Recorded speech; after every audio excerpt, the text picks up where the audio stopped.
આજરોજ પીઠભંજન મહાદેવના આશીર્વાદ લઈ અને જામનગર જિલ્લા કલેક્ટર તરીકે પદભાર સંભાળેલ છે. જિલ્લાના નિવાસી કલેક્ટર શ્રી, પ્રાંત અધિકારી અને ઉચ્ચ અધિકારીઓએ ખૂબ જ સુંદર રીતે ઉમળકાભેર મારું સ્વાગત કરેલ છે.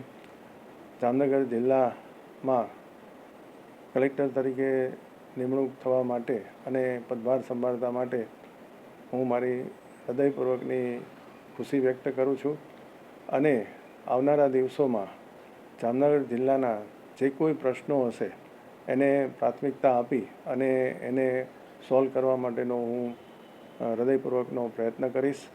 ટૂંક સમયમાં પંચાયતો અને કોર્પોરેશન અને નગરપાલિકાની ચૂંટણીઓ પણ આવી રહેલ છે, તો એની તૈયારી અને તે સફળતાથી પાર પડે તે પણ આવનારા દિવસની અમારી પ્રાથમિકતા રહેશે. જામનગર જિલ્લો સીમાનો નજીકનો જિલ્લો છે, એટલે એ રીતે પણ અને ઇન્ડસ્ટ્રીયલી પણ ખૂબ જ મોટી રિફાઇનરીને એ આવેલી છે. તો આ ઔદ્યોગિક રીતે અને સીમાંકના જિલ્લા તરીકે પણ જામનગર જિલ્લાને પૂરતો ન્યાય આપી શકું એ રીતનો પ્રયત્ન અમારા દ્વારા કરવામાં આવશે.